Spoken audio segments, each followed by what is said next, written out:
Does he go around people Dust, with a microphone you're ill. abusing You're people? ill, Dust. Is that what Jesus does? Going around, being Dust, abusive, you're ill. being bothered destroyer? The key question I've asked is, all of them, why would a merciful, just God create hell? And I think Christianity does an excellent job of addressing how to live, for the most part. I think other religions do that to some extent as well, and we should embrace them all as much as possible. Christianity teaches that God is love. Islam teaches that God is power, will. And that's why the highest value in the Islamic moral system is dominions. Ali Dawah believes in killing apostates, and he's Who's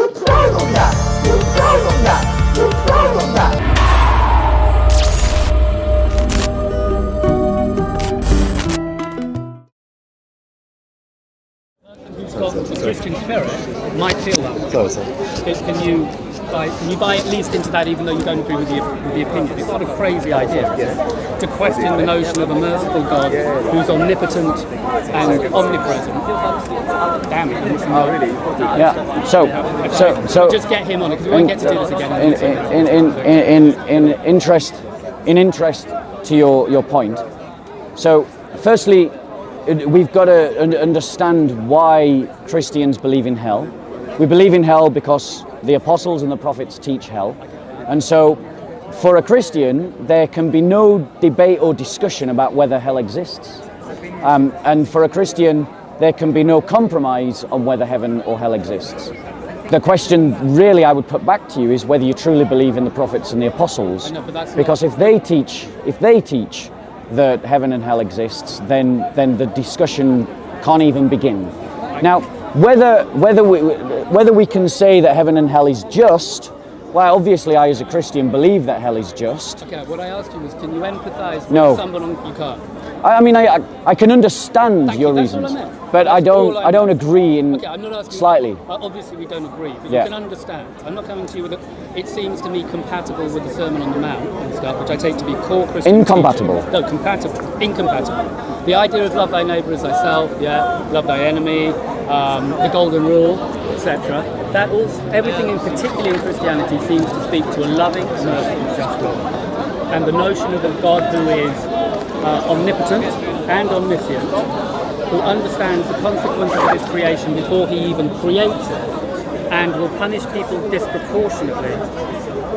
God, with respect to you, I'm having a more general philosophical debate, and I don't feel obliged to take anything in any given book literally anyway. Yeah. So I'm sure you've got text which will counter what I'm saying, but I'm trying to broaden it into a more general philosophical debate. These themes are common to Islam. There are concerns to atheists as well. I think your point with Steve about objective morality is very important, and this is where religion's got good ground. Religion is, not just Christianity, trying to adhere to some form of objective moral code, and I'm hopeful that's out there. So if we can chat on that basis, I'd like that. If we cannot just do a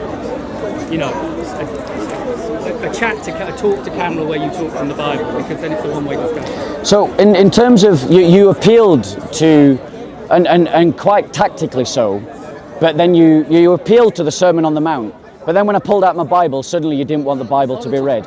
So Christ who taught, you brought the Sermon on the Mount. So now you've introduced the Bible, I'm going to use the Bible.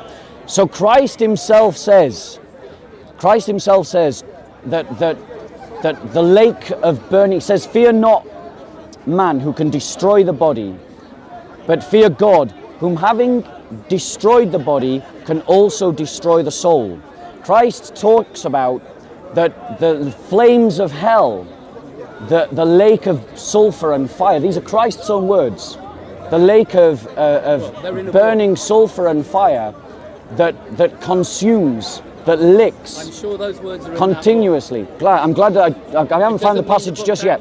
So 1 second, if we're going to do interruptions, I'll start interrupting you.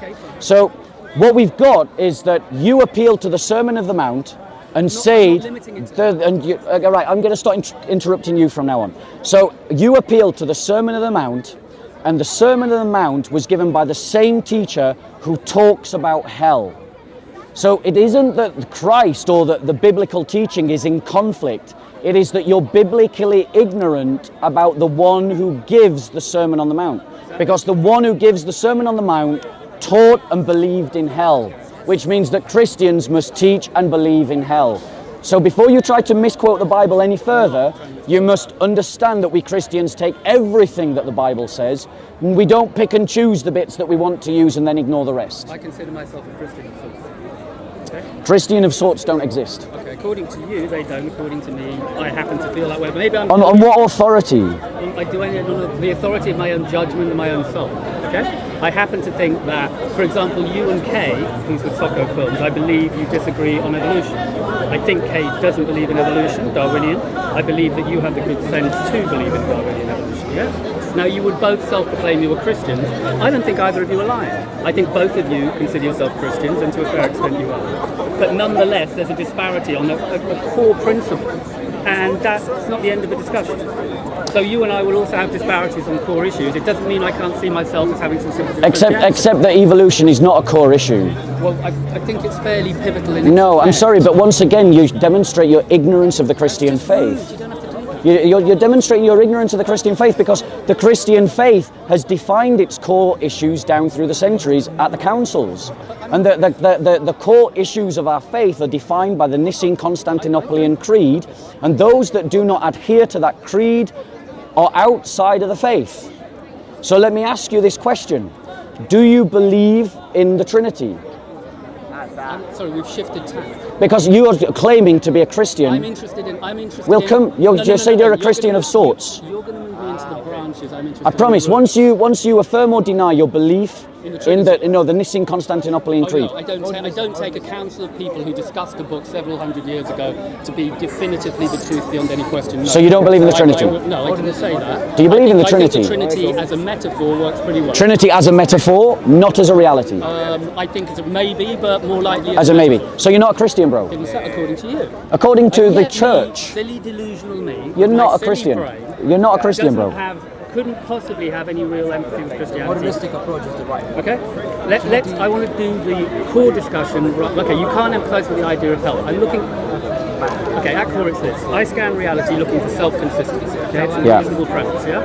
If an argument is self-consistent intellectually and morally and objectively, it needs to multivariance, I'm more likely to go with it, okay? So I look at the story I'm told about Christianity, and I'm told I have a merciful, loving, just God. And I'm told something similar in Islam, who is omnipotent and omniscient and created the universe, and with foresight decided to create hell, knowing in advance that in the act of creating fallible human beings, he would definitely be condemning them to infinite suffering for finite transgressions. And this is the core point, okay? Infinite punishment for a finite transgression is disproportionate and seems unfair and inconsistent with the other principles that come through in Christianity. And when Christians, people who call themselves Christians, I believe you think you are, emphasize the hell aspect above what seems to be the core Sermon on the Mount type aspect of the Golden Rule, which is also common to a lot of other religions and atheists can get on board with, it's a bit depressing. Okay, so let me reply to, because you said a lot there. Thank you. Firstly, I don't judge truth by whether it makes me depressed or not. I judge truth by whether it is true, by whether it is grounded in the right authority. And you have given this idea of a coherent worldview, and you have borrowed a worldview of your own choosing, based upon yourself as the authority. So you've taken the idea of a just God, a merciful God, a God of compassion, which are all sort of nods towards the Christian worldview, but you don't believe in the book that teaches it, because the book that teaches it also teaches hell. You don't believe in the church that preserve those beliefs, because the church has defined its core doctrines in the councils and you've rejected those. And so your own worldview is not coherent. You're picking and choosing based upon your subjective feelings and opinions.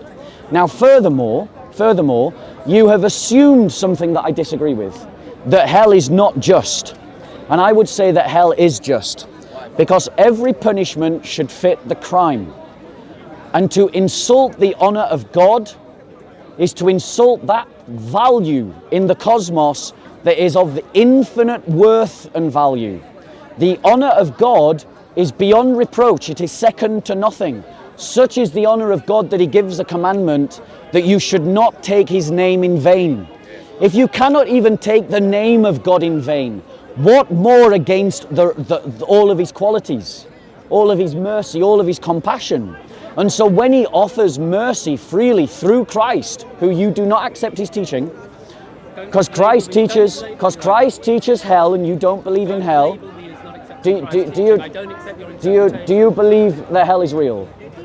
No, I think it's metaphorical. Did Christ teach hell was real? It's in a book. So Christ taught that hell was real, and you don't believe what Christ taught. I don't think your book may be absolutely, So, literally 100%. so how do you know what Christ taught then? I don't know. Right, so here we go. He's someone who's claiming to be a Christian. He's claiming to he's borrowing from a Christian worldview, but he doesn't even have any certainty upon that which he's drawing this from. I do. He doesn't, right, I'm just going to start speaking up because you're interrupting constantly. So, the reality is he has an inconsistent worldview that he condemns, because he condemned an inconsistent worldview. Remember at the beginning of the conversation?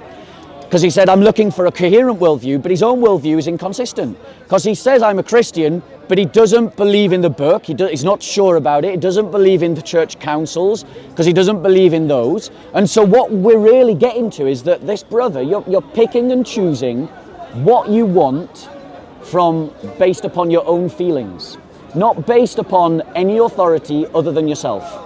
Now, Christ, no, Christ, yeah, you can reply. Yes. Christ himself taught hell exists. That is a fact to the Bible, and I'm going to find the passage that shows that, because I want you to deal with it. I want you to deal with Christ's fact that he teaches with hell. I want you to deal with that and square it with your claim to be a Christian. That's what I want to do. No, one second, because you've been cutting in continuously, so I'm just not going to be shutting up until you stop talking and let me talk. Right. Now, the point is, the honor of God is infinite. The punishment should fit the crime. If you insult the honor of God, then the punishment has to be worthy of the crime. If we can't even insult the name of God, what more to the rest of his dignity? And if God offers you a gift and you slap it aside and say, I don't want your mercy, then you deserve a punishment for that insult. So how would you reply to that? 2 points I made. I would reply that A, you've totally misrepresented my position. B, you've overstated and restated the same no offence platitude again and again. We all know this stuff.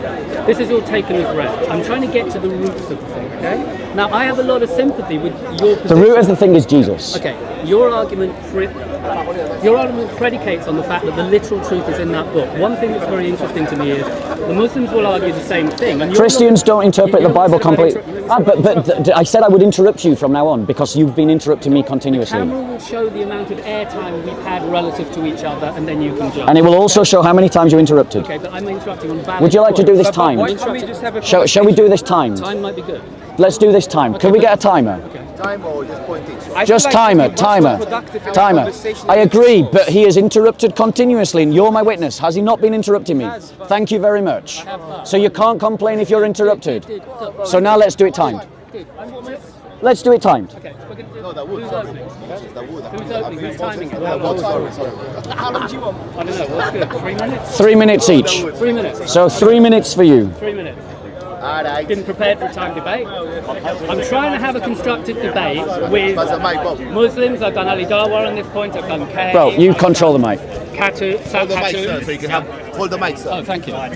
So, hello. Sorry, I'm in the middle, literally in the middle. I'm trying to get keep it going. Okay, I'm trying to get a constructive debate on the topic of hell for the minute. My interest is in morality. I have empathy and sympathy with numerous religions, including Christianity. Most atheists think that I'm some kind of spiritualist. Most spiritualists seem to think I'm an atheist. I'm walking a fine line. The key question I've asked is, all of them, why would a merciful, just God create hell? If he is, or she, or whatever, is omnipotent and omniscient and omnipresent, can see the future and knows exactly what they're doing, why in advance would they choose to create fallible human beings who they know are going to make mistakes and then go, that's the rules of the game, I'm going to pick anyway? And then those people get punished infinitely for making finite mistakes even though they were constructed to be fallible. Yeah? Now, it seems inconsistent. Bob says that I'm not coming from any consistent point of view. I've already said on tape very clearly, I'm judging reality based on self-consistency. If something is consistent within its own discipline and it's consistent with other disciplines such as science, it gains more and more credibility. And I see a moral inconsistency within the text of Christianity and Islam, which I don't think totally damns either of those religions. They both have some merit. But there seems to be a moral inconsistency with a loving, just, merciful God creating hell. At the centre of the Bible, and particularly the New Testament, I see a God essentially of compassion and love who thinks we are all equal and should be treated equally, and places human decisions at the moral centre of each life. So when Bob says, who are you to choose this? I'm doing what God necessitates I do. I'm making a moral choice myself about how to view the world, and I'm hoping I do the best, yeah? And I've been created fallible, and I may get it wrong. I'm hoping to get it right. But I'm looking for as much common ground as possible. And what I have liked from what I heard Bob say in the previous debate, sorry, how long have I got? What I have liked, which I think is pivotal to this discussion, is something called the Euthyphro dilemma, which is in Plato, it's in the Platonic dialogues. And Bob said earlier that nature itself points to the good, yeah? I believe you did say that. Can I check you on that? Yeah? I concur with that, yeah? And this is what was discussed in the Euthyphro dilemma, where Plato, the question addressed was, does God order it because it's good, or is it good because God orders it? Yeah? This is really important. You believe one of two things. I believe God orders it because it's good. In other words, there are laws of nature in place, and God is trying to guide us to walk them the best way, yeah? If you believe that, a whole load of ideas will naturally follow. If you believe the opposite, that it's good because God commands it, which is a more fundamentalist position, then you're going to end up believing, well, if God decides it's good okay to murder, that's okay, and you'll just be slavish.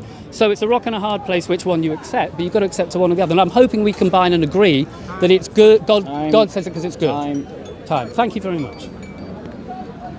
Okay. JC, where's he gone? He's just gone. Right. Has my time started? Okay. Thank you. Okay. So, go.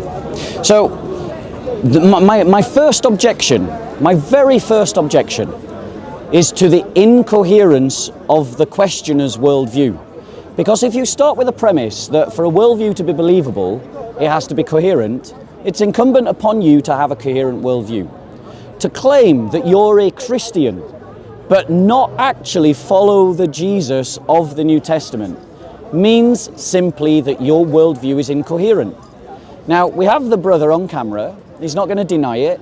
He doesn't believe what the Bible teaches. He doesn't believe what the Bible says about Jesus. And he doesn't believe about the Council of Nicaea. Which means that, by every definition, he's not a Christian. So my first objection is that the person saying Christianity, the Bible has an incoherent worldview, is himself guilty of having an incoherent worldview. My second reply is that Jesus is clear. Hell exists. Eternal punishment exists. Christ said in Matthew 25, verse 46, "Truly I tell you, just as you did not do it to one of the least of these, you did not do it to me, and these will go into eternal punishment, but the righteous into eternal life." Now, ladies and gentlemen, does he believe in Jesus or not? Does he believe Jesus' teachings or not? If he says that he believes in Jesus and his teachings, then he should believe what Jesus says. If he doesn't believe in Jesus' teachings, then he should stop calling himself a Christian, because that is the very definition of being a Christian. Now, why is eternal punishment coherent? Because punishments must fit the crime. And the crime that sends people to hell is that they reject the mercy of God. God has offered mercy freely to you, to me, to you, Dawood. He's not asked anything in return. All you do is you accept it. It's already in your back pocket. It's in your back pocket, Dawood. Jesus did it. You've got the check, but you haven't cashed it. Christians have cashed the check of that forgiveness. And this act of mercy is out of the honor of God, the mercy of God, the love of God. He's given it freely. God has said that his honor is irreproachable and of infinite value. So much so that one of the 10 Commandments says that you should not insult the name of God. It breaks one of the 10 Commandments. Well, if you insult the honor of God, you've committed a crime of infinite value. So the punishment must match the crime and also be eternal. That is coherent. We done? Yeah. Thank you. I'd say on that then, if God believes, thank you, yeah. If Bob's honest reaction is he thinks that hell is a proportional response to that offence, we've just got a different moral compass, yeah? Okay? I think my moral compass is closer to the spirit of what's in his book. He thinks that it's not. You'll have to decide as a viewer which way we should go on this, yeah? One thing I will say is that Bob has had the good sense in the past, I've seen him debating, to admit that he doesn't take everything in the Bible literally. Yeah, he'll see some of it as metaphorical, and he'll interpret from different angles. For example, he believes in evolution. There are some Christians who don't. I mentioned Kay before. She doesn't, but I consider them both Christians. But on what I consider to be a pivotal point, they disagree, namely evolution. Bob has argued evolution isn't pivotal. I think it fundamentally is if you look at the book of Genesis and you want to discuss seven-day creation and a whole load of things. Now again, if Bob wants to shake his head, he can. But as a viewer, hopefully you can see that whether you believe in Darwinian evolution or not is a fundamental point, because religion seems to be at odds with science. And as I said to Bob, I'm looking for self-consistency. I think the way we live in our lives day to day, we seek self-consistency in each other, in the institutions we interact with. It's a good and healthy instinct, you should pursue it. What I get from religion is, the truth is good, pursue the truth. My best path to truth seems to be self-consistency, yeah? Bob says I don't have a coherent worldview. No, he's right. I'm a pilgrim. No, thank you, mark that one up. I'm not. I don't say I have a coherent worldview. What I do say is I aspire to a coherent worldview. My understanding of truth is a work in progress. I think the Bible is an excellent book, as arguably is the Quran and other books, to help us move towards truth. So I'm looking at a model of truth which says we're not holding the truth in our hands, the truth is over there, and religions and other books are vehicles to get us there, and each of those vehicles they're not all equal. I'm not saying all religions are equal, to preempt something I think you'll say. Each of those vehicles has certain strengths and weaknesses. I think Christianity, pound for pound, may be the best religion going, personally. But it doesn't mean that I'm alienated from other religions. I think there can be value in multiple vehicles, and I don't think any of them should have the arrogance, actually, to think that you hold the truth in your hand. Because we're fallible, we need some humility, and we move towards truth. So I don't believe in this literalist interpretation. And what's interesting to me is, when you debate Muslims, you're very attuned to the fact that they take their Quran textually, literally to the last syllable. And I've seen you consistently win arguments to your credit with them because you understand the limitations of that level of literalism. What to me is a bit tragic is to see Christians not look at the mote in their own eye, to quote Christ, and understand that maybe we shouldn't take our books quite so literally as well. I don't doubt those words are written in that book, but as you're aware, I don't accept that your interpretation or even the facts of that book are automatically to be taken as read if they contradict the self-consistency morally and objectively that I'm seeking from a worldview. Thank you. Okay, ready? Go. So this is the kind of conversation that I like, and I really appreciate your arguments. Thank you. I really do. And I like this kind of conversation because this is the kind of conversation that should be happening at Speaker's Corner, not shouting matches. Yes, yeah. And I just wish Muslims would learn to have conversations in the corner, not shouting matches.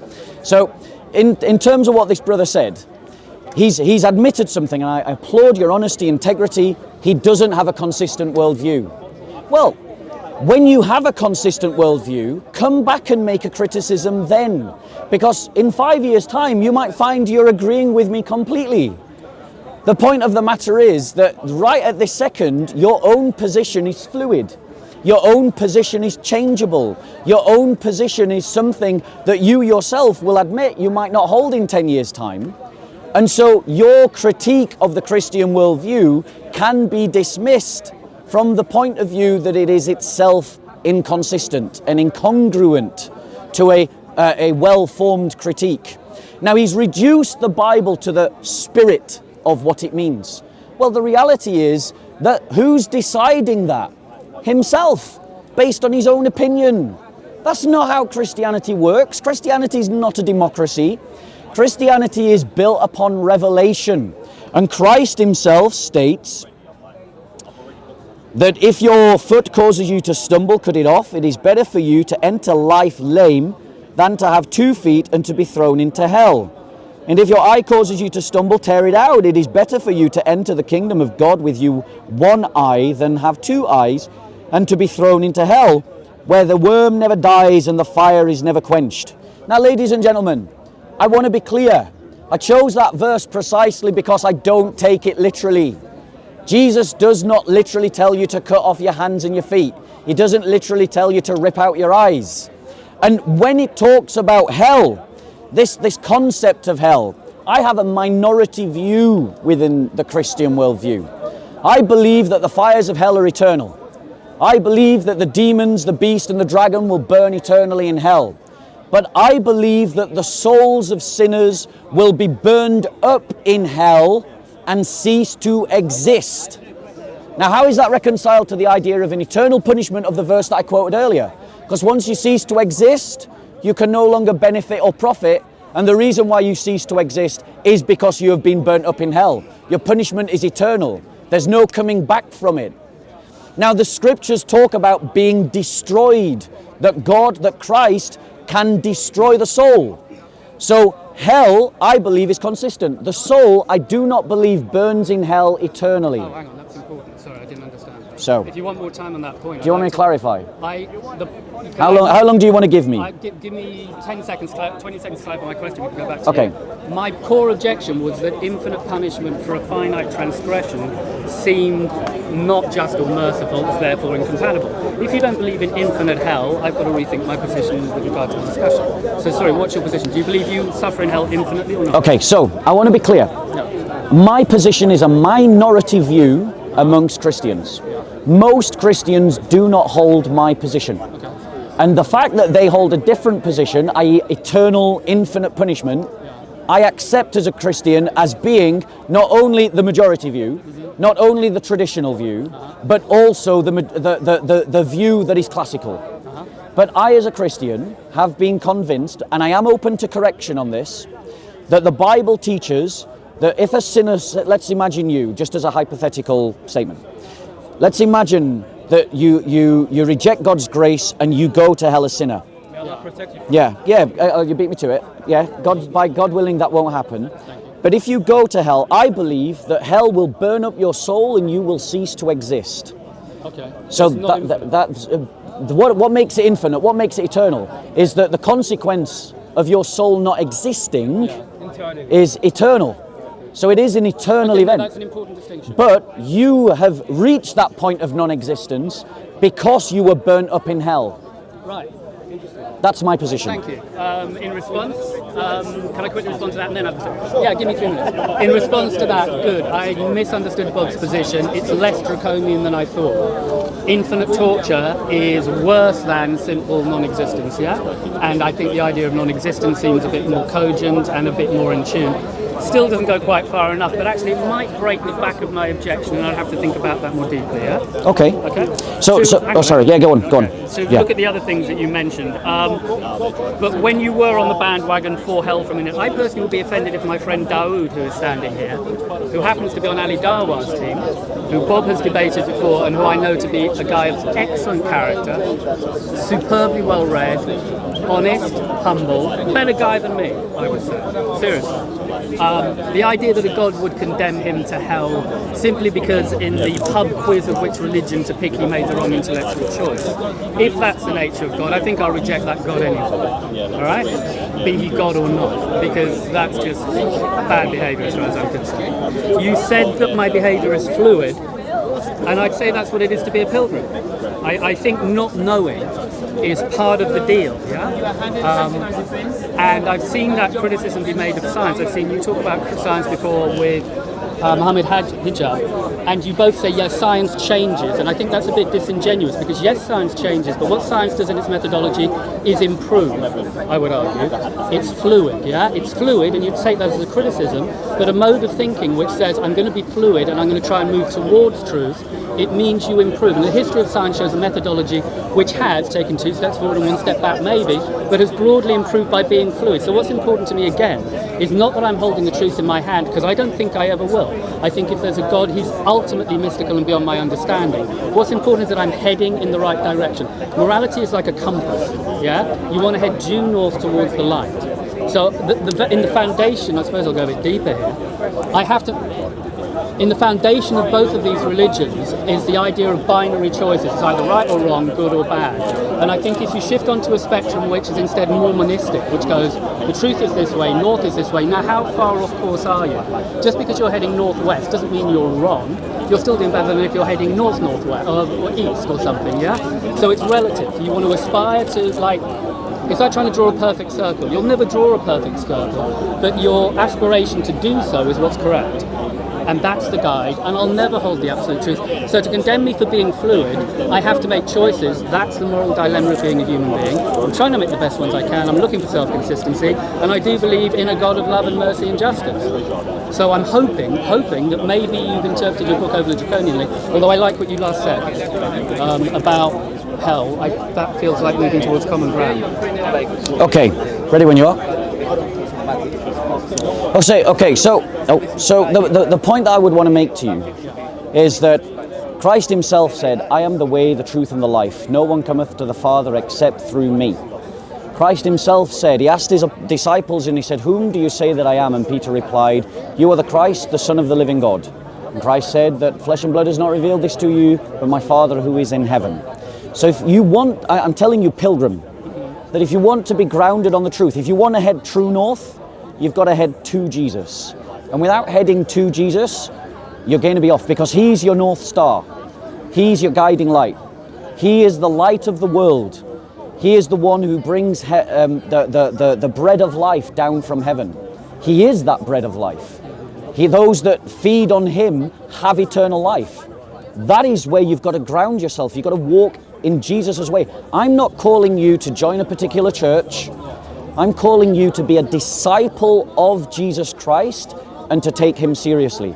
Now, you've misunderstood my view of the scientific method. I don't dismiss science with glib comments like, oh, science changes. I actually accept science whole and complete. The scientific methodology is sound, and it has demonstrated itself sound demonstrably through countless achievements. And anyone who's got a problem with that just has to ask, will they trust science the next time they need an MRI scan? Or why are they using their mobile phone? So I don't dismiss science. Christians who know the Christian worldview don't see a conflict between the scientific worldview and the Christian worldview. Now I want to show you why I believe that Jesus doesn't teach the idea of eternal punishment. This is what Jesus said, look. Do not fear those who will kill the body but cannot kill the soul. Rather fear him who can destroy both soul and body in hell. So hell teaches the destruction of your body and soul. Now, why should you fear hell? Why should you fear hell? Now, don't get me as one of these fire and brimstone preachers. I teach Christianity as civilization, as culture, as values, as ideas, as beliefs. And I invite you to embrace them all fully and completely. But you should fear to insult the honor of God. If you believe that God is real, and I want you to answer this question. If God is real, do you believe that his honor and his dignity is of infinite value and worth? And if you agree that his honor and dignity is of infinite value and worth, should you insult it? Just on time.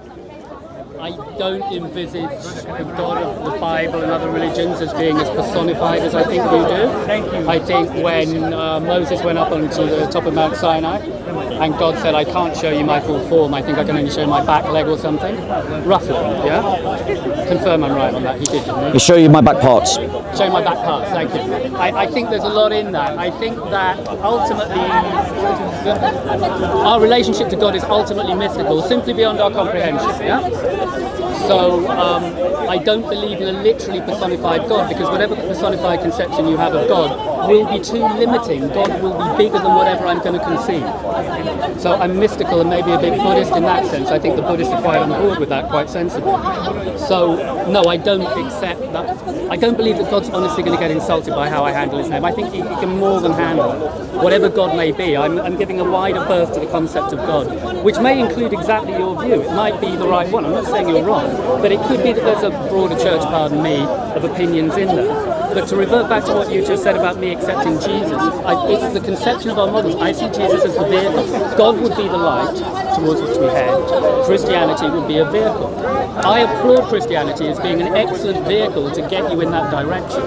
I don't believe it's the only vehicle. Now, I'm not asking you to agree with that, but again, can you at least see the sincerity and a certain logic in that metaphor? Because if that's the way the world operates, then we can include more people of good character. Atheists, Muslims, etc. can be included as the equals that they were born to be and still be heading towards God, and they can embrace their religion.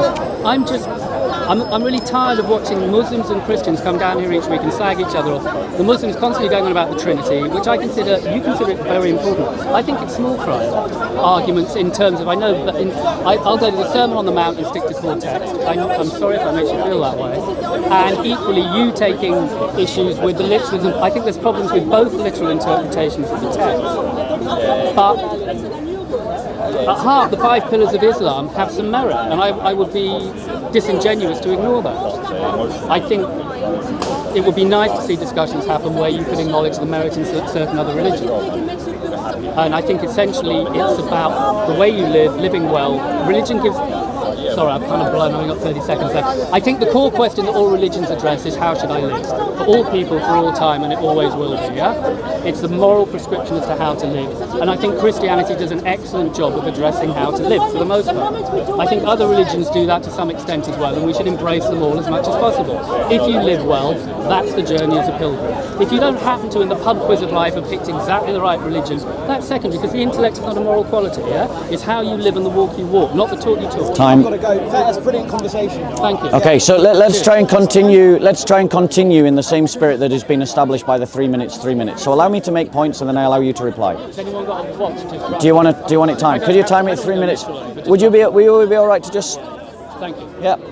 And just let us see your clock when you're ready. Thank you for coming from Class Corner. You're a blessing. Thanks be to God. You've enriched me so much. Peace be with you, bro. My name is Gil. Thank you, Bill. Your name? Bob. Bob. Thank you. Are you ready? So, the point is that you've got to understand Christian spirituality. Within Christian spirituality, we see truth as a fire in the middle of a field.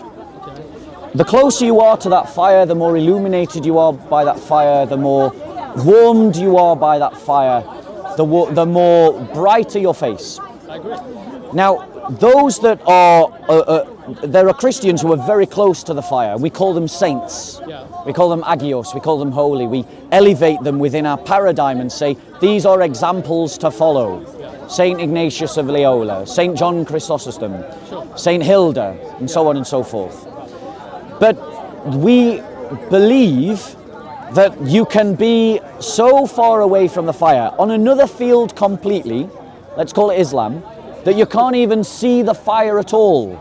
And so you receive zero benefits from the fire. You can't even see it in the distance. And so it gives you zero benefit. Doesn't mean you're not on the same journey, but you're receiving no benefit because you're completely lost.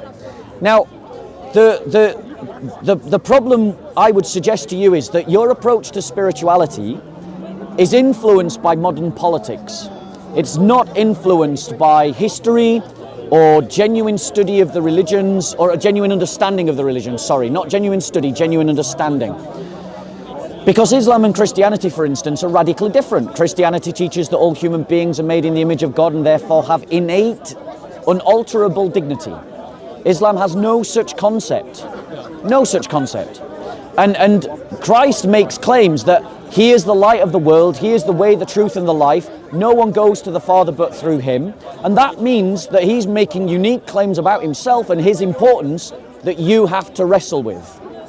Now, you said that God is not personable, but in Colossians it states, He is the image of the invisible God, the firstborn of all creation. So it's saying that Christ is the image of God. And Christ Himself says, I and the Father are one. He who has seen me has seen the Father. So you're claiming that you're searching for the God of the Bible, but the Bible is saying that God is personable, that God is knowable. And if He is personable and knowable, then that means that you have the ability to insult the honor of God. So when God, if I were to give you a gift, say, bro, I want to give you a house, right? Something you could never afford, and I want to give it to you, you know? If you reject this gift, it would be an insult to me. And same as if you try to give a gift to someone, say you take someone some flowers as an apology, and they reject those flowers, you're going to feel hurt, you're going to feel insulted. And God has offered you forgiveness for free, for nothing. And this gift is of such immeasurable worth that it is worth the world itself and everything in it. So if you reject it, you're insulting God's honor. So therefore, there has to be a punishment. Are we doing another 3 minutes? Yeah, we did. Oh, we go. I'm done. You can reply. Yeah, 3 minutes. Give him 3 minutes. Look, I like that. I think we're moving closer towards common ground, roughly. Yeah, this isn't turning into a shouty match. Yeah. And that's what I want to do at Speaker's Corner, because I think a lot of people are bored with just the usual. You say, for example, that Christ says he's the image of God. I'm buying into that. I could be wrong. It could be a much worse universe I've been born into that I'm hoping for, but I'm hoping for something where a Christian view and other religions are valid. It could be darker. Yeah. So the stakes are high. Yeah. Just because Christ is the image of God, it doesn't follow necessarily that he's the only image of God. I think I might be able to see some reflections of godliness in the behaviour of Buddha in certain situations, yes? I could give examples, like when he threw himself off a cliff so that some animals could eat him because their mother had died, and he sacrificed himself that way. The moral parallel seems fairly obvious. It seems to me he was responding to the fundamental equality of all life in some way in a compassionate fashion, yeah? That's a coherent analogy to draw. I like that we're moving towards the same model. You've used the idea of a fire in the middle of the field. I use the North Star or the North Pole. Essentially, it's the same image. In other words, it's no longer dualistic. You're no longer either standing in the light or the dark. You're just trying to aim towards the campfire in the middle, and you're moving further and further away from light, which is a monistic model to work with, and we can concur on that. Yeah? Would we agree? You gave the model. I think it's the same as mine. Please, if we don't agree, that's fine. I'll let you finish your points. My point would depend on your response to that. Okay, I don't believe that we're moving to a common ground. I believe you're just moving closer to Christ. Okay, that could be worse, let's put it that way. Okay, so we've got that. I disagree with your notion that, using the fire analogy, that Muslims, such as Dawood, have moved so far into the darkness.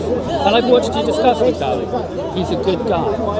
I have a real problem with a God who's going to see him in a different light. I think Dawood is closer to that light than it may be comfortable for a literalist interpretation of that book to admit, but it's true, and the primary virtue of religions is that the truth should be followed. So I'm trying to hang with the truth on this, yeah? I think you did what I think I've heard you do before. I'm not trying to cause a ruck, which was typecast me as a modern snowflake who's been brainwashed by the media. I've been thinking this way for 40 years, okay? I've been thinking about this a long time, long before it became trendy, long before Jordan Peterson came along. I was thinking in Jordan Peterson terms. Long before Sam Harris came along, whose book I'm currently reading, I was also thinking in Sam Harris terms.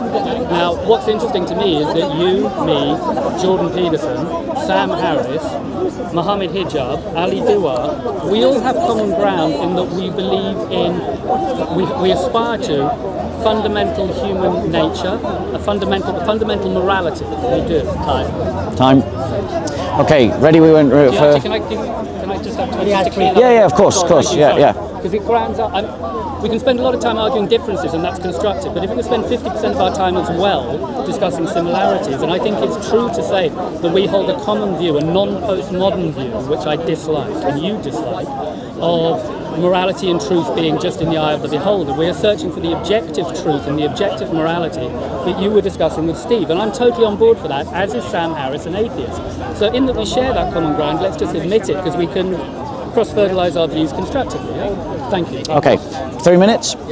So my point to you is that, again, your approach to theology has been influenced, to my eyes, by modern politics and the necessities of modern politics, connected to mass migration and the need to create a society that's as frictionless as possible so that variant and different communities don't end up fighting one another, as they did in Yugoslavia, Lebanon, Sudan, Nigeria, and as they're currently doing in Myanmar at the moment.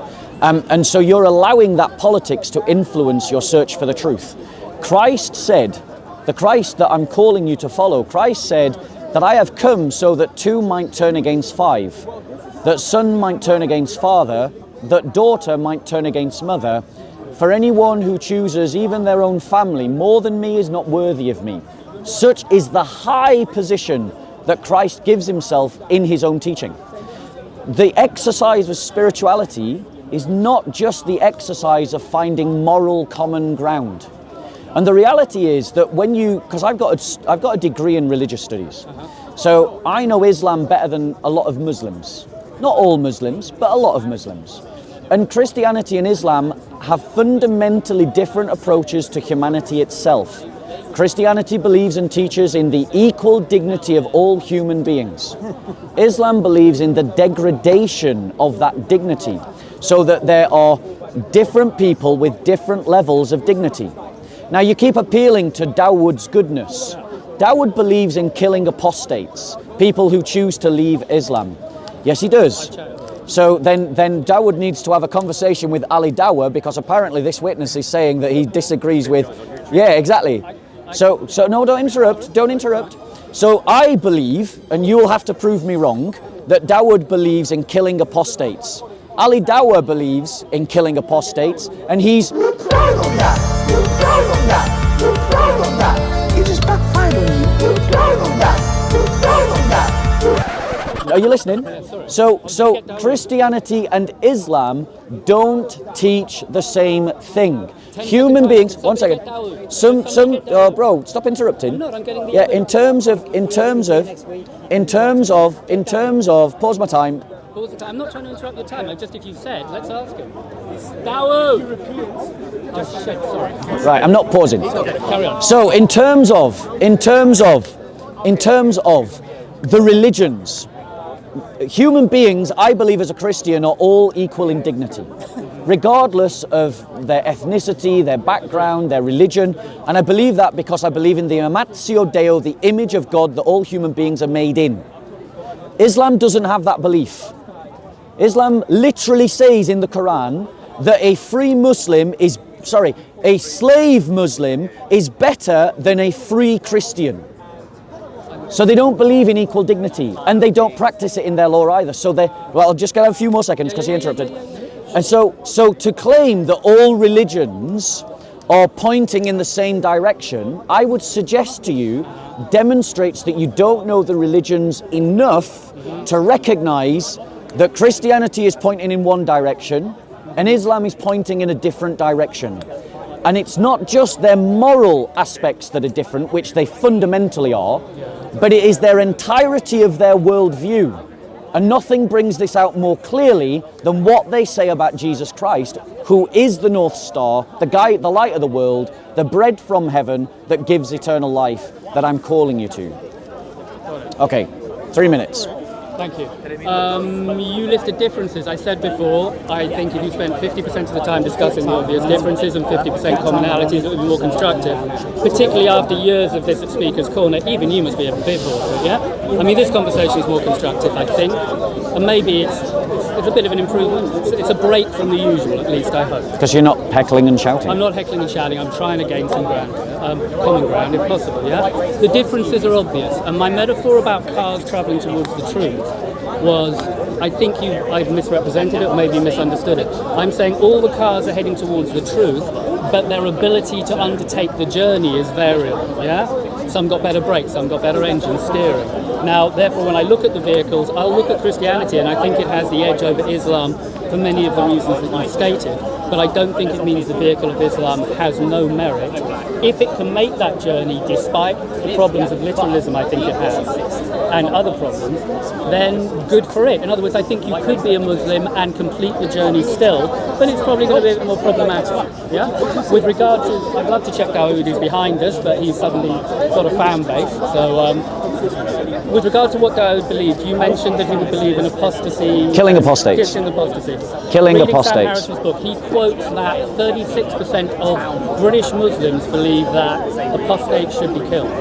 36. Okay? Sorry, 36. Sorry, so maybe I'm wrong on 36. I think it's 30 plus. 30 plus. Okay? Do you think we've got a problem in the UK, I people? would add to that, just because it's written in this book doesn't mean it's literally true. I just read it in a book. It's backed up by lots of research. I tend to think Sam Harris is sincere, so I'll trust him to some extent. Now you can look at that and go, isn't this terrible, isn't this appalling? And I did. And then I thought about it from the flip side and went, hang on a minute.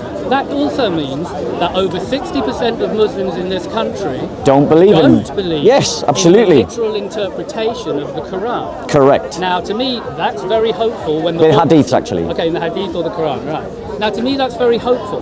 It means that the majority of active Muslims out there are there to be approached and discussed with.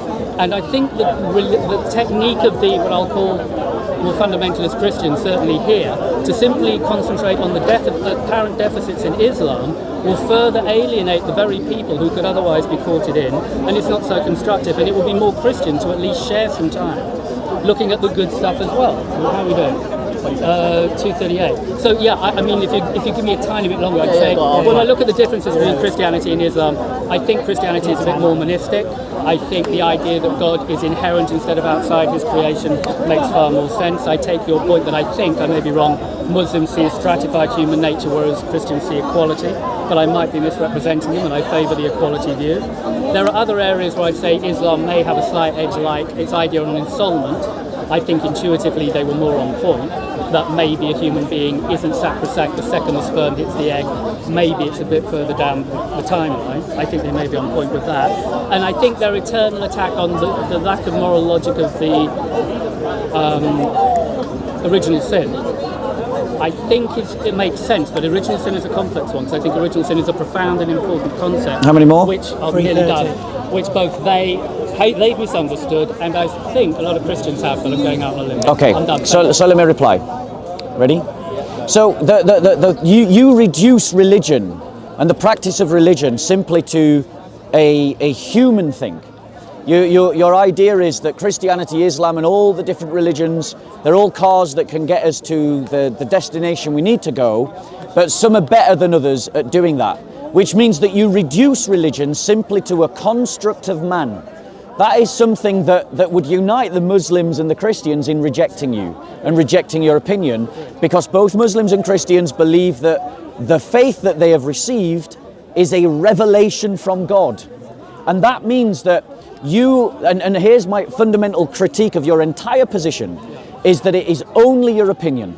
It is just your opinion. You are recasting the entire world according to what makes you feel good. You know, it makes me feel good to find commonalities in moralities, and so I find and exercise myself to find commonalities and realities. Please don't interrupt. Pause my time, please. I'm sorry, we're just going to have to wait until he finishes heckling, because he'll take your 10 minutes. of God and Jesus is also your opinion, and it's your opinion which designs what God, your idea of God, says and does. And you do that. That's how you come here, and that's why you judge other Christians as not being Christian enough, because you think their interpretation and their oneness with God and their revelation was incorrect based on your personal opinion and judgment. There you go, ladies. Okay, right. Now I've finished. Are you done? Right, are you ready? He's on YouTube. Pause my time. Ready? You done? Good. Okay, so therefore, the exercise that you're undertaking is completely flawed. Oh, you're saying that you're reducing the historical person of Christ to simply your own construction of religion, and more importantly, religious morality. But I'm saying that the truth is found in the historical person of Jesus, the one who says that you can go to hell for offending the mercy of God, and who says that your soul can be destroyed in hell. Now, if you believe that you have a soul, then you should take those words seriously if you take Jesus seriously. And that's all I'm inviting you to. I'm not inviting you to a particular church. I'm not even inviting you to a particular way of understanding the entirety of the Bible.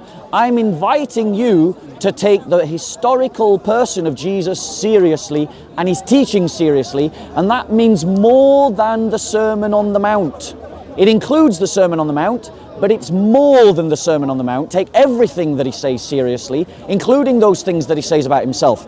Now, furthermore, I'd like to point out that in terms of, your ensoulment, I mean, this just contradicts science. The only definition of life that we can reasonably use is that life is the generation, or the continuum of generation of cells is life. That is the definition of life. It's the only one that works biologically. It's the only one that can define life as separate from the immaterial, i.e. that it generates life from it generates cell continuity. It also works well with the definition of death. So you can make the distinction, because at death there is, I'm going to have a few more seconds, there is no extra cell production, which means that life begins at conception, which means that when Islam says that you can abort before ensoulment, in some schools of opinion, some schools say 120, some schools say 40, some schools say less than 40, and that's really important. You've got this divine religion that's supposedly from God that can't even tell you where life begins, and that's really important to your concept of what constitutes murder. With respect. So these are really different because they have moral consequences. I'm trying not to get into the branches, and I can say that's a branch discussion to be had. Can I make one more point and then I'm done? Yeah, go ahead. You emphasize finding commonality, and I want to say that is an exercise in futility, because if you emphasize finding commonality, what you do is you emphasize the least important to ignore that which is most important, and that's a fundamental criticism of your entire spiritual exercise. Okay. I'm not, thank you. I'm 3 minutes. not making 3:30, was it? Well, let's try to keep it to 3 minutes each. I'm definitely not making commonality be my number one priority, yeah? However, if commonality happens to arise as a result of me seeking objective truth in good faith, then I'm all the happier, okay? I'm definitely not some liberal snowflake, okay? I'm not in that camp. You say I'm just believing what I want to believe. No, I prefer to believe in heaven, and I was brought up, I'd love to believe there was an afterlife and I'd go to heaven. Despite the fact I know I'd like to believe it, because I think truth is a virtue and I believe in self-consistency, I have to maybe even let that concept go and understand that heaven may be metaphorical in the way that maybe hell is metaphorical, yeah? I shouldn't use that as an excuse for not following the fundamental precepts of, say, the Sermon on the Mount. Now, you say I should look at the whole book. I agree, you can look at the whole book, but we have a hierarchy of values here. Now, hopefully you'd agree that the commandment not to murder is probably more important in that hierarchy than the commandment not to eat bacon. Or do you think they're of equal merit? No, they're not of equal merit. Thank you. Okay, so we would agree that we have a hierarchy of values here, yes? And a sensible person looking for a self-consistent position will try and work out what that hierarchy is. And again, from Christianity and other religions, I get that a level of empathy and truth and equality rings true again and again. And for me, the beauty of Christianity, which is why I probably put it at the top of religions in a funny sort of way, is its simplicity and accessibility. It's not highly intellectual. You don't need a degree to understand it. It's about how you live. And the Sermon on the Mount seems to distill all the core beliefs from the Old Testament, 660 commandments or something in, I think, Exodus. The 10 plus a whole coda afterwards. It distills them all down to the core axiom. That's a major achievement. The common denominator in all of these rules, don't steal, don't murder, don't commit adultery. Not found in the Quran. None of those 10 commandments are not found in the Quran. No, those 10 may not be, but the kind of commandments you will get, I believe, in the Quran to some extent. I think that Islam is more flawed, but not totally flawed. Nonetheless, there are aspirations to the essential notion that you should treat other people the way you want to be treated, because that speaks to the truth of our fundamental equality. The tragedy of the human condition is we're separated from each other, and I think I'm far more real than you, or you. In reality, I'm not. If I step in your head, I'll be involved in probably just as an equal and important drama, emotionally, etc. We're both going to die. We didn't choose to get born. We want the same things. We fear the same things. Those are the fundamentals of the human condition I believe religion speaks to. Now, there is also, you're saying that it's just in my head. I know I sound like an atheist, but what I like about religion is it seems to understand the transcendent nature of human consciousness. In the mind, I either need to walk on this a bit or not. Count or count. Can we keep it to 3 minutes each? Okay, I was on the brain-mind dichotomy. Okay? We'll come. Okay, and I'm just thinking, can we start to round this up? Whatever you like for medical beauty. One more round each. Yeah, so I'll speak, you speak, I'll speak, you speak, done. Can we conclude on the use of throw dilemma to see if we concur on Okay. that? I think we do. So my point to you is, ready? So my point to you is, Yeah. do all religions have some good in them? Yes, because all people are made in the image of God. Nature itself is a reality, and all of these things point towards God, and therefore all religions will contain some goodness. But that it does not come from Muhammad. It doesn't come from the Quran. It doesn't come from the teachings of the religion. You applauded the Ten Commandments. Pause my time. Make it clear. You need to listen. What did I say? What did he say? He said, I think Bob said that all religions have some good in them. There you go. He did say that. You weren't listening. Which You is weren't listening. very good news. I'm sorry to interrupt your conversation. Oh, well, but you're going to interrupt anyway. I'm sorry to interrupt, but I'm going to do it anyway. Yeah, it's Speaker's Corner. Let's not forget where we are, Bob the Destroyer. Okay, our conversation is breaking Our down. delusions. No, it's these guys. Guys, Yeah, can you let just, us no one's your dimmy. Relax. Go and have a coffee. Mr. So, He's being good. This is a good discussion. Don't Patronising. take a pot now. This is going well. okay. So, are we ready? Wait. Are you ready? I'm ready. Are you listening to me? Yes, I'm Right. Okay. So the point that I want to make to you is that you've got to make a choice, and this is the choice that I'm inviting you to. Right? Who is Jesus to you personally? That's the question I want you to answer. Again, forgetting the religious structures, and I'm not against religious structures at all. The fundamental question that will conclude this spiritual journey for you is, who do you say Jesus is? Because if you agree with Jesus's own claims, then I invite you to be his disciples. If you see Jesus, the Christ, as a great man, as a great moral teacher, be his disciple. If you believe that his moral teaching is great, then, and you believe what he says about the importance of himself, then be his disciple. Because once you're his disciple, then you're a Christian. Until you're his disciple, there's no 1 foot in, 1 foot out with Jesus. He doesn't give you room. He says you're either for him or you're against him. You're either bringing in or you're scattering abroad. That is what Jesus says. So he's saying that you have to choose him even above your family. Because when you find Jesus, you find that North Star that brings you to all virtue, that puts you on the right path to virtue, that puts you, and virtue is that school that brings about theosis, which is the image of God becoming clearer in you so that you become the light of God in the world, that God's light shines out from your person, which is what you're aspiring to, I can tell. You're looking for that. Now, we have the same understanding of truth because it is a Christian understanding of truth, and I haven't moved. The common ground that you feel that we're discovering is you embracing more of a Christian worldview. Now, I object to Islam because of what Islam teaches, because it contradicts what the Bible teaches about the person of Jesus Christ. About the person of Jesus Christ. We've got 10 seconds. The Bible says that Jesus is God. The Quran says that Jesus isn't. That is fundamentally important. Absolutely important. Far more important than any moral questions. Okay, that's where we disagree. I think Okay. morality is the heart of the thing. This is about teleology. It's about the meaning of life. As I said before, the question every human being who is ever born will have to ask himself is, how should I live? Religion addresses that, not just religion. I love that you said there is good in all religions, and I understand you qualified that by going, but it's not because of what they say, but it's rare to hear that. I think you're very, very eloquent and well-read. I think you have courage. I think Hatun has courage. I think your intent is good and strong, and I respect that in people, whether or not they're totally on point. Morality is about good intent, and I think we come with good intent. I think it's a shame to see so many people of good intent simply attacking all the time, when obviously there are textual problems in both religions, just a bit more concentration on commonalities as well, not because I'm a snowflake, but because it speaks to our common humanity, and I think religion addresses, I was trying to say before, the fact that we have a transcendent nature, which atheists miss.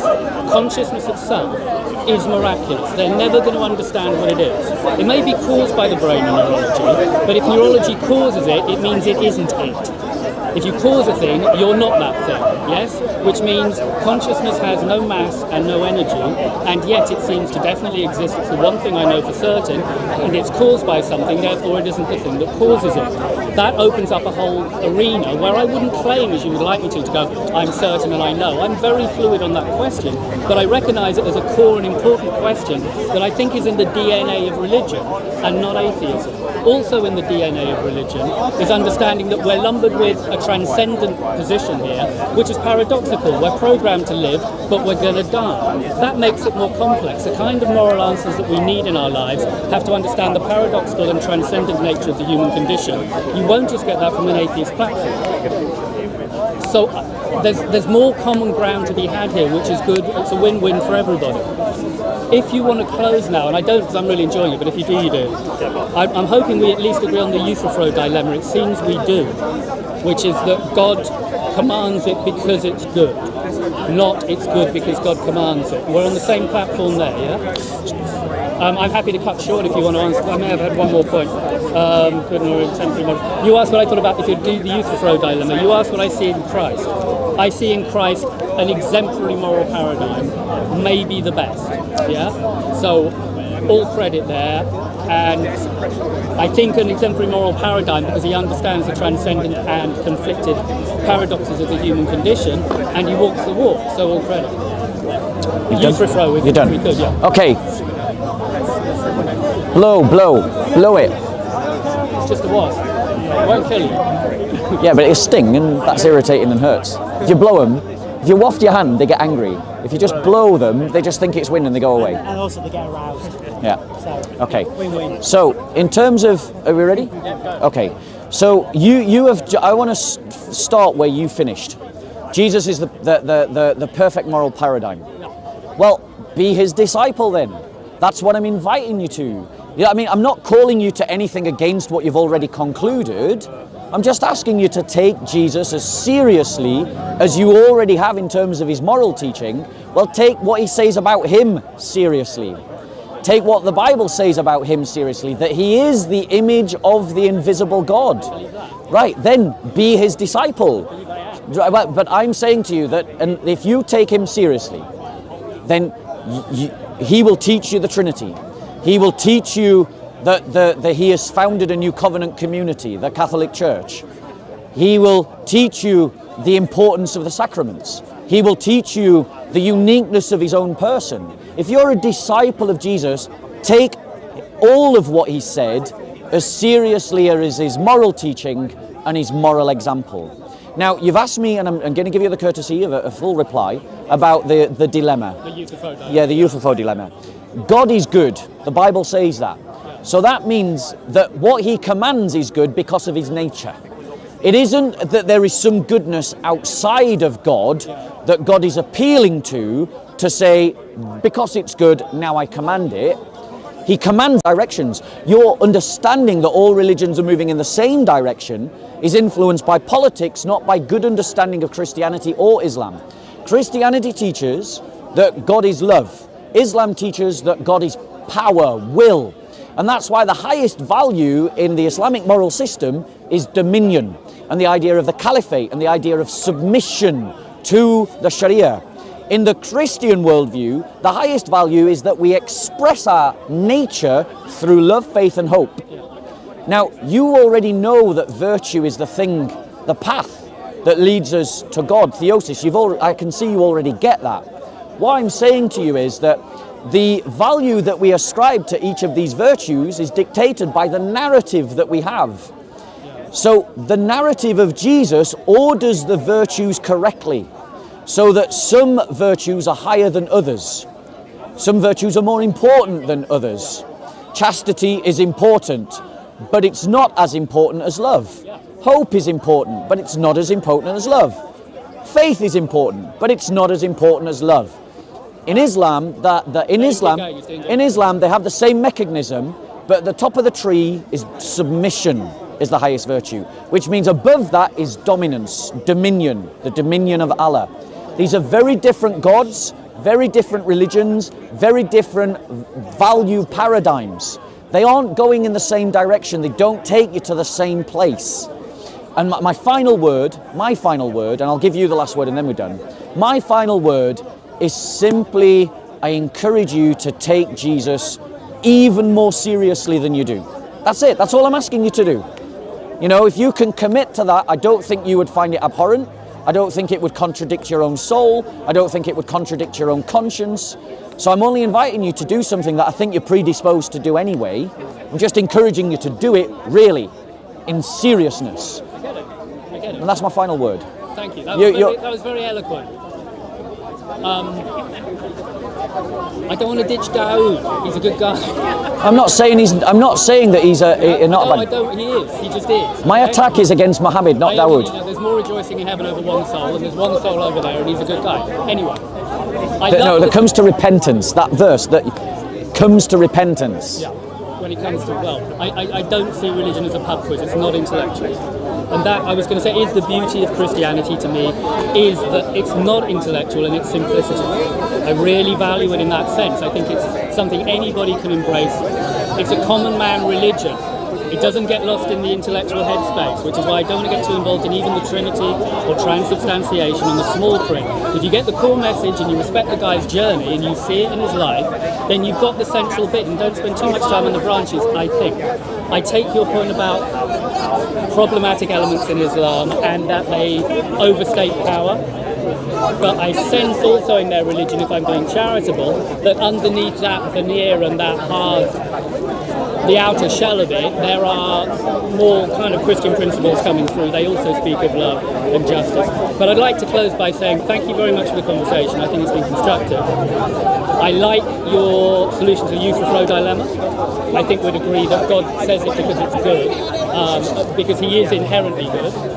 And I like that you recognise there's some good in other religions. And I like that you gave me the time and the space to not just do what seems to happen so often. That's the main thing. So thank you. Well, we did that because you're capable of having a conversation. I'm trying. I shout when I have to because people just interrupt continuously or shout, and so I have to shout. My thing to you is to pick up your New Testament, to read the 4 Gospels, and take seriously not just the Sermon on the Mount, but everything else that's said about Jesus in those books. Yeah, do that, and then come back and let's talk some more. Yeah, let's talk some more. You know, and I would point out to you that one of the principal things that you raised was this idea of eternal damnation and burning in hell. And though I accept that my view is a minority opinion, not the classical opinion, but I believe that Christ teaches that it's not that you burn eternally in hell. Well, good. I think that's also a good thing from this. I hadn't understood that before, and I think that's a more... You've got to understand, that's a minority position. Well, I don't believe reality is a popularity contest. But I would say to you, again, that be willing to see the differences for what they are. But they are. There are definite differences, no question. And if you accept that Christ... But I hope they're reconcilable at a deeper root level. I would suggest to you that they're not. Okay. But Thank you very much. It was really a pleasure. I would like to give you a gift. It was a good chat, and I always give a gift to someone who's given me a gift. I want to show you what following Jesus inspires people to do. Well, so, accept your gift in good faith. Thank you very much. So this is about Christians who went into some of the roughest estates. I forget in which country. I think it's in the UK. Yeah. They went into some of the roughest, most deprived, most socially deprived areas, and they went and lived out the gospel life amongst the poor, and all the projects that they did to elevate people's living conditions, elevate people's souls. So, there you go. No, Don't know. not. No, this is- No, they're not. this is how you know. No, they're not. Charity rich kids. Let me See, read the- this is where his communism gets Actually, in. we get on as well. You'd be amazed who you can get on with. Yeah, but Attitude. do you think I could get on with you this think kind of talking about attitude? reality Do you makes see you why a I have to shout? Not this attitude. Do you see why I have to shout? Poor boy. Do you see why I have to shout? Your conversation's over now. Yeah. Do you see why I have to Thank shout? you. Anyway, Thank you very much. all right. God bless Thank you. you. God bless He you. has to There we go. call people Yeah, let's do a wrap up. fatally flawed intellectually. That's So- why you have to do that.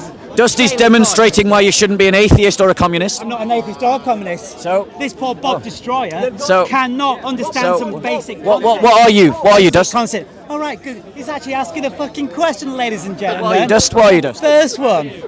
Very good, What are you, Bob. Dust? You are definitely capable of learning. Other than patronising, what are you? Oh, you're not. Go on, I Dust. just learned from you, mate, Go on, so Dust. you can chill out. Okay, Dust doesn't want to talk, so let's go and talk somewhere else. They're going to edit your movie. Okay, Bob Sila. What So- happened there, Bob Sila? So, social manners, Dust. We're going to do a wrap up, then we'll talk. So, what am I? Social manners. I'm a man Okay, that let's cares. walk away again from Dust. That's what I am. Don't Let's run just away. demonstrate. Destroy Let's us just in the way. demonstrate that Don't run. Dust doesn't Stand and have speak. the ability to have a conversation. Why, Bob? Why? Doesn't have the ability to have a conversation. Why, Bob? I don't know, because I thought he was a communist and an atheist, but apparently it's not. So whatever he is, it's failed him. Yeah. So Talking no, about reality no, means so- you failed. so, Well right, done. If you so- your name's Bob, Dust, you're ill, bro. and then- You're ill. Then reality's Dust, you're ill. fine. You're ill, Dust. All right, what you saying You're a ill, moment Dust. ago? Oh yeah, because that's right. You're ladies and ill, gentlemen. Dust. If you disagree with Bob the Dust, Destroyer, you're ill. that makes you ill. That's You're what- unstable. in Bob's You're- head, you're unstable, This is correct. Dust. In Bob's You're head, unstable. You are ill. You and also have an unstable unhealthy if you fixation with me. disagree- If you disagree, You have an with me. unhealthy fixation with me. Unhealthy because I like to. You have join in an debate you have with an you. unhealthy fixation Your with me, Dust. reality and confusion of. You have an unhealthy fixation I with know me, you Dust. need to abuse, just like You're ill. Just because You're ill, Dust. Does Jesus abuse? Ill, you- Let out there, Dust, ladies you're and ill. gentlemen. Does Jesus abuse as well? Vipers Is that what and you do? whitewashed tombs. Yeah, that's right. Because That's what he said about the Pharisees and the Sadducees. Jesus is famous. That's for what he said abusing about the people. scribes. Is that what Jesus is famous for? That's what Jesus Or is that did. your interpretation of Jesus? Dust. Abusing You're people. ill, Dust. That's his Dale, Jesus you're- interpretation. Dust, you're ill. This is interpretation of Jesus. Dust, you're ill. Is to abuse You have an people. unhealthy fixation on me. That's why he I has hope to you get abuse. better. I really do. That's why I he hope has you to do. patronise. I hope you get well. That's Come why on. he has to run away. Let's move away. Each and every time. Because Jesus doesn't abuse, does he? So, only you abuse. Dust, you're ill. Only you're ill, Jesus Dust. doesn't abuse. Dale, only you Dust, abuse. you're ill. So that means you're not You've Jesus. got an unhealthy fixation. Or anything of understanding of Jesus. I in feel actual sorry for fact. you. You have Does my he have sympathy. To abuse? You have my Does Jesus sympathy. abuse in the Bible? Does he go around people with a Dust, microphone you're ill. abusing You're people? ill, Dust. Is that what Jesus does? Going around, being Dust, abusive, you're ill. being Bob the You're Destroyer, ill, Dust. abusing You're people, ill. being aggressive and angry. This is Speaker's Who's Corner. aggressive and angry? He's a bit confused. He's a bit triggered, isn't he? Oh, He's a bit triggered. Is that what Jesus Dust is a that bit what triggered. Jesus did? He's a bit triggered, this guy. Is that Jesus doing that? Dust, we're moving towards a cafe. We're not in Speaker's we're Corner doing anymore. it tomorrow. And why should we Dust, stop? Dust, Because we should engage Dust. in debate. There's no Bob the debating you. Destroyer here. It's not possible to debate you. When You're I incapable talk, of having a conversation. He just descends to abuse. Dust, you're Is that what incapable of Jesus having a does? conversation Can you because show me in the you're Bible? emotionally Because you know the unstable. Bible, don't you? You know Dust, the Bible. Dust, you're Where in the emotionally Bible- unstable, Where in the and that is Bible why does you it say being can't abusive? Where Please does it stop say that? walking into me. Stop walking into me. Where please. does it say that Dust, Jesus stop walking in the into Bible? me. You know the Bible. So- You've read it. You went and had a degree. Dust, you're He ill. was showing off about Dust. his degree a moment You're ago. you're in a fucking cafe, degree in Dust. religion. You're in a cafe, Dust. So your degree in religion. Where Dust, does you're in a Jesus cafe. abuse Nobody this in wants to religion? hear this, Dust. Where is Jesus abuse this in religion? There's no point talking to Can you. you show me that? You're a smart man, Bob You're Destroyer. ill, Dust. You're a smart man. Dust, you're ill. Show me where abuse in the Dust, Christianity unfortunately, Jesus said is that. emotionally unstable, and this is Oh, why is he that can't what have a you conversation. Quoting the Bible. You can tell by his behaviour, his erratic Bible and with irrational behaviour, that His he's. clothing. I can't say any. abuse. I can't say anything about his clothing. I've got no sense of Where in fashion the myself. Because you've got a But, degree, haven't but you? Bob the notice Destroyer? he's shouting even when we're talking. Where in the Bob Destroyer? He's does it shouting even say when we're talking. In the Bible. Because he's emotionally unstable. Why does it say in the Bible? And this is why you abuse can't have a by Jesus conversation with does? Bill. This is Can why you can't answer have a that conversation question? with Dust. Suddenly Anyway, he we might forgot as well who stop. he is. Okay, Turn the camera off and he'll go away. No, no, Thank no. you. Thank you. Don't turn the camera Thank you, off, I'll Dust. never exist. Thank you, I Dust. need to exist and get my Really lovely to meet you. Okay, let's do it over here. Yeah. So, as you can see, Right, Bob, action. Happy day, Bob. As you can see, when you turn the camera off, Dust walks away because he has an unhealthy fixation. And now we've put the camera on. He's come running back. So we'll just turn it off. Don't be frightened of the dust. Don't be frightened of me. Don't do that. Don't be scared of little old me. No one's scared of you. Oh yeah, you're running away, Bob. Clearly, reality is something that confuses you. You're ill. Clearly, reality confuses you. Remember where you are. Because you're ill, Dust. Oh, we love you, Get the Dust. camera back on. We love you, Dust. It's on, it's on, it's on. Stay as long as you can. Is the camera back on? Is it good? Right. What time? I think it's about 4 o'clock. Let him go away first. He's gone now. He's not gonna do that. All right. Waiting for you to turn the camera back. It's like a vulture around meat. It's like a fly around shit. Speak behind people's backs as well. here we Is that go. what Jesus does? here Bob, we you know that in the Bible. Speaking about his back. It's amazing how your idea of Jesus is really pathetic, isn't it? It's almost like your idea of Jesus. All right, cut.